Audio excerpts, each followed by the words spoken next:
Olá, amigos da Rede Século XXI. Meu nome é Mercedes Figueroa e mais um programa de Na Verdade. Hoje vamos falar sobre santas da igreja, o que elas nos ensinaram e a gente vai aprender com a vida delas. Não somente que elas ficaram conhecidas por dar sua vida por Cristo, pela igreja, pelas obras de caridade, né, por tantas coisas importantes que elas marcaram, mas também pela influência que elas tiveram, política e social, na igreja, né, coisas interessantes que pouca gente, né, conhece hoje, ou sabe. E para isso temos o Rafael Tonon, né? Boa noite, Rafael. Tudo bem, muito boa noite. E temos nossas amigas, né, as queridas Vivi e Isa, tudo bem? Tudo Olá, bom? Tudo bem? Rafael, você é professor de ensino religioso. Sim. O que mais? Tantas coisas para nos ensinar. Sou professor de História também, né? Sou também formado em Filosofia, sou pedagogo, né? Já atuei na coordenação de ensino infantil, fundamental, né? E atualmente ainda continuo, né? Já atuei na rede pública, atualmente atuo na rede particular. Trabalho também publicando assim, alguma coisa, tanto nas mídias seculares quanto nas mídias católicas. Sou membro da Academia Marial de Aparecida, enfim, trabalho um pouquinho nesse meio, né? Um pouquinho bastante, né? Estou vendo uma cruzinha aí, nos conta de que é. Sim, eu sou leigo consagrado da Comunidade Católica Pantocrator, né? Que é uma comunidade, uma associação privada de fiéis, né? Sediada na cidade de Campinas, mas que está espalhada por algumas cidades dentro do Brasil e também na França, né? Nós temos uma casa e agora também no Peru, né? São as duas casas fora do Brasil, né? Uma casa no Peru e outra na França. E na comunidade eu sou leigo consagrado, minha esposa também é leiga consagrada, né? Então legal. Já tenho uma caminhada aí de mais de 10 anos lá na comunidade. Que legal.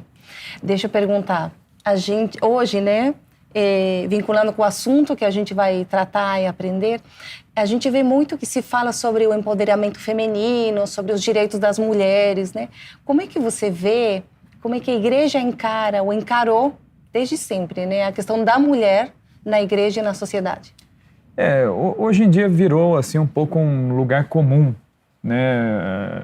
Se dizer que a igreja em algum momento retirou os direitos ou não valorizou tanto os direitos da mulher, seja dentro da sociedade, dentro da família, o que na realidade, se fizermos assim uma análise histórica não apaixonada, mas uma análise honesta, a gente vai ver que na verdade a igreja esteve até mesmo na vanguarda de muitas sociedades. A igreja em muitos momentos ela acabou até se adiantando na questão de concessão não só de direitos, mas de reconhecimento das capacidades da mulher, não só como mãe, como esposa, naquele trabalho dentro do âmbito familiar, mas também no âmbito social, no âmbito até mesmo às vezes de conflitos dentro da sociedade. Algumas mulheres de igreja, como algumas que nós citaremos daqui a pouquinho, né, fizeram no seu tempo e continuam fazendo hoje em dia. Uhum. Né? Então, basta olhar, né, um exemplo que eu sempre costumo utilizar é o seguinte, eu falo, quando nós queremos analisar qual é o papel das mulheres na igreja, nós temos que ver no momento exato em que a igreja nasceu. A igreja nasceu no alto da cruz, do lado aberto de Cristo, quando jorrou sangue e água. E quem estava ali junto com Jesus, né, eram 3 mulheres e um homem só, né? Então, dos seguidores de Jesus, só, né, dos apóstolos todos, só João, que é o discípulo amado, sobrou ali. Mas estava ali a mãe de Jesus, estava ali Madalena, estava ali Maria de Cleofas, né? Então, as mulheres já eram maioria na igreja desde aquela época, né? Desde a igreja nascente, as mulheres já eram maioria. E basta a gente pensar que a figura mais venerada no cristianismo, a figura que abaixo de Deus, abaixo da Santíssima Trindade, tem um papel de maior relevância, é justamente uma mulher, é a Virgem Maria. E na própria história da salvação, nós não temos um paralelo. Jesus é Deus feito homem. Então Jesus, nós podemos dizer que é uma exceção, aí porque a própria união hipostática, a missão de Cristo, ela é diferente, embora seja Deus feito homem. Mas pensando em pessoas comuns, nós vemos que a figura que mais se destaca depois de Cristo é justamente uma mulher, que teve um papel singularíssimo que é insubstituível na história da salvação, né? Os próprios padres da igreja, né, na antiguidade cristã, eles diziam, né, comparavam Maria com a escada de Jacó, né? Diziam que Maria é a escada pela qual o verbo de Deus desceu do céu à terra. Então, é um papel único, né, na história da salvação que nenhum homem desempenhou, né? É um papel que coube a uma mulher. Então, por isso que a visão da igreja é sempre uma visão de que a mulher ela não é nem maior nem menor que o homem, né? E essa visão ela vem até da própria interpretação bíblica, né? Se a gente olhar para o texto do Gênesis, né, alguns teólogos vão dizer isso aí. Por que Deus fez Eva a partir da costela de Adão? Deus poderia ter feito do pé, da cabeça, das mãos, mas fez da costela. Por quê? A costela está ao lado do coração. E não está abaixo, né, e nem acima. Então, a mulher não está acima do homem, não está abaixo dele, está ao lado dele. O que isso significa? Que diante de Deus há uma igualdade de dignidade. Né? Deus ele não é igualitarista, né, como algumas ideologias, alguns governos. Mas Deus ele concede sim uma igualdade de dignidade a todos os seres humanos, né? Seja homem, seja mulher, seja velho, seja deficiente, seja uma criança anencéfala, seja o que for. Há uma igualdade de dignidade. Achei interessante quando você falou que tinha 3 mulheres e um homem, né? Porque estatisticamente também tem mais santas do que santos, né? Por quantidade. Mas por que algumas dessas receberam o título de doutoras e outras não? Na igreja são mais de 30 pessoas que receberam esse título de doutor, né, da igreja. E os doutores da igreja, né, o que eles são, né? O que distingue esses santos que nós chamamos de doutores, né? O que distingue esses santos é o ensinamento que emanou da própria experiência mística, da própria experiência de vivência da fé que esses santos tiveram. Então, em geral, né, a gente pode citar aqui alguns santos que são mais conhecidos. Por exemplo, Santo Agostinho. Santo Agostinho é um dos santos que lá na Antiguidade Cristã, no século V, foi um grande formulador das doutrinas que sempre existiram desde a época dos apóstolos, mas que às vezes não eram muito claras e são pontos da Sagrada Escritura que às vezes são de difícil compreensão. Então, Santo Agostinho, o que ele fazia? Ele, de maneira muito catequética, muito pedagógica, o que ele fazia? Ele diluía esses textos bíblicos e tornava isso acessível ao seu povo. Algum santo que vocês, assim, iluminou alguma coisa para vocês? Eu me chama muito a atenção, na verdade, Santa Teresa d'Ávila, né? Já vamos falar bastante dela, mas o que te iluminou? Aquela história de vida dela, de batalhar para conseguir aquela concentração na hora da oração, né? De sempre precisar de um livro junto. Acho que eu acabo me identificando muito com isso, porque às vezes a gente acha que o santo, ele desde pequeno, ele já nasceu com toda aquela aura mística, né? Ela, por exemplo, nos relatos dela no livro da vida, né? Como que foi difícil para ela durante anos a fio, muitas vezes não queria estar ali, né? E simplesmente estava fazendo companhia para Nosso Senhor. E eu acho que tem tantas santas, né, que nos inspiram tanto. Mas maravilhoso. Vamos pegar, já que a Vivi falou, sobre Santa Teresa d'Ávila, uma santa que também eu acho minha amigona. Eu sou amigona dela. Íntima. Eu tenho muito para aprender ainda. Vamos conhecer um pouco mais sobre a vida dela. Teresa d'Ávila nasceu em uma família de origem judaica. Seus pais eram virtuosos e sua mãe faleceu logo cedo. Recebeu uma boa educação religiosa. Quando era criança, sua brincadeira favorita era brincar de fundar mosteiros. Ao longo de sua vida, Teresa mostrou dúvidas quanto à sua vocação religiosa, até que um dia, enquanto rezava diante uma imagem de Jesus sofredor e coroado de espinhos, perguntou por que ele sofria tanto. Jesus então respondeu que sofria por causa das conversas vãs travadas por ela no parlatório.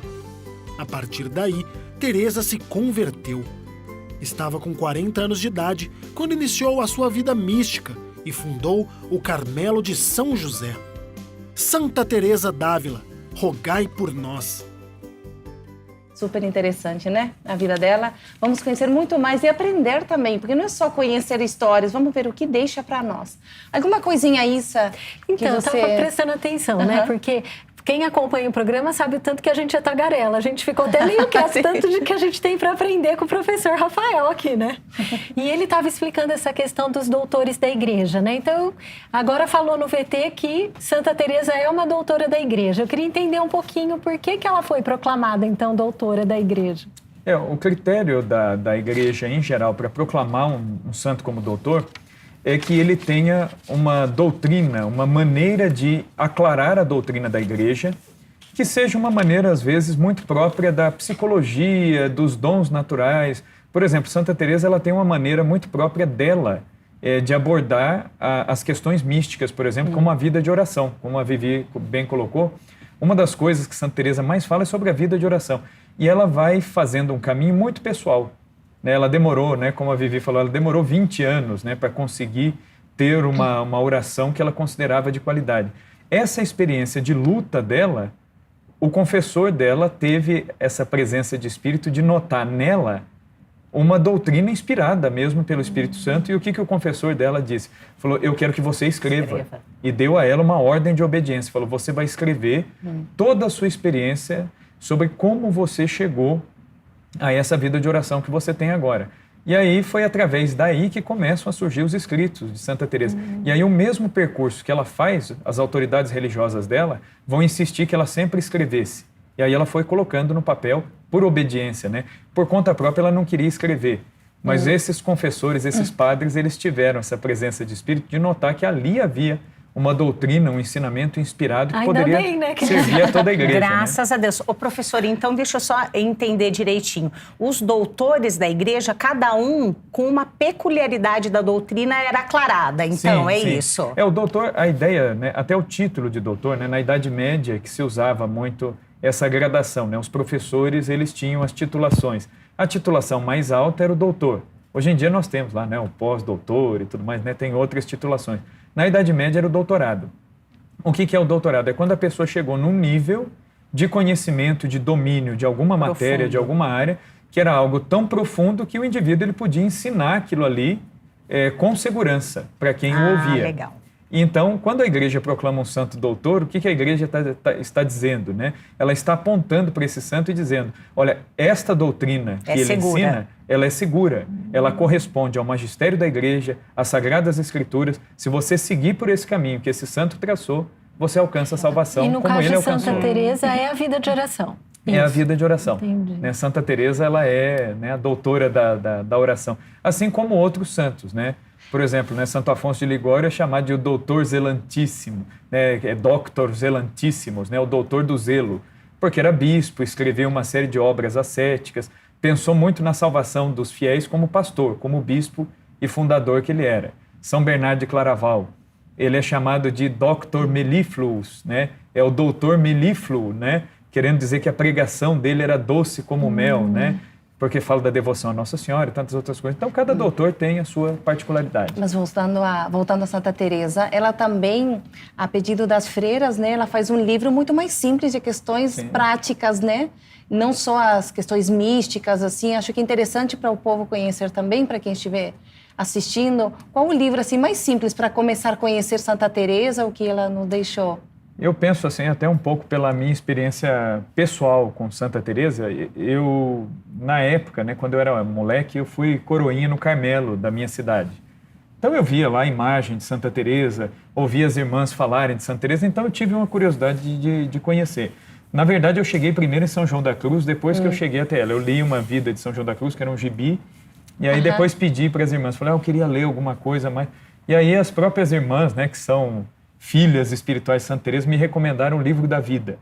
O próprio Livro da Vida. Falou, olha, começa por aí e depois você vai partindo para as outras obras, Graças a Deus, em língua portuguesa, nas editoras católicas que nós temos aqui no Brasil, já se tem publicado tudo que Santa Teresa escreveu. O Caminho da Perfeição, também, para quem quiser aprender. Caminho de Perfeição é muito bom. o Castelo Interior. O Castelo Interior, a meu ver, é a obra mestra, a obra-prima de Santa Teresa, né? Que é um itinerário passo a passo aí do caminho até o rei, né? Dentro do castelo. Né? Mas o que eu acho interessante também nela é que ela não nasceu já com visões, com questões místicas, né? Ela demorou. Só a partir dos 40 anos, né, que ela começou isso realmente chama com a muita vida interior. atenção, Acho né? super interessante que, para quem não nasceu com essas coisas, ainda tem esperança, né? Que a gente pode melhorar, né? Que tem muito para aprender. E também, por exemplo, na infância, eu achei muito interessante que ela já brincava de ser freira, né? Sim, sim. Quando você falou de gibi, que importante a gente estimular essas coisas nas crianças, né? Com os filmes que a gente passa para as crianças, com historinha de santos, Sim, porque de repente hoje parece que só tem super-herói, né? Sendo que a igreja tem tantos santos para estimular, né, na criança. E os santos, em muitas particularidades, eles se assemelham muito a gente, né? Sim. Não são só aqueles episódios místicos que constituem a vida dele, né? Quando Santa Teresa foge, imagina, as crianças vão adorar, né? Quando ela foge com o irmão, Sim. porque eles queriam ser mártires, não é, professor? Sim, ela brincava, né? Ela tinha um irmão mais novo que ela um pouquinho, né? Que se chamava Rodrigo. E eram os parceiros de bagunça, né? Então era sempre ela e esse irmão, para todo canto onde ela ia, ela estava sempre junto com esse irmão. E durante a infância houve um episódio interessante que ela estava brincando no jardim da casa paterna e ela combinou com o irmão, falou: vamos arrumar as nossas coisas, pegar aqui uma troca de roupa e vamos fugir, né? Porque nós vamos para ser mártires, né? No meio dos mouros, né? No meio dos muçulmanos. E fugiu mesmo. E na saída da cidade de Ávila, um tio encontrou com ela no meio do caminho, né, e ficou brava, falou: o que você está fazendo com seu irmão? Tal. E aí ela contou: não, nós estamos fugindo para sermos martirizados. E aí o tio falou: não, para com isso. E pegou e levou de volta, né? A essa altura, ela ainda tinha a mãe, né? A mãe ainda era viva, né? Ela vai perder a mãe com 14 anos, né? A mãe ficou muito brava, o pai também, né? Mas é interessante até a pureza, né? Exatamente. Mas ela é muito famosa. A conversa está maravilhosa, mas a gente tem que ir para um intervalo. Vamos continuar falando sobre as santas da igreja, as doutoras da igreja e o que elas têm para ensinar para nós.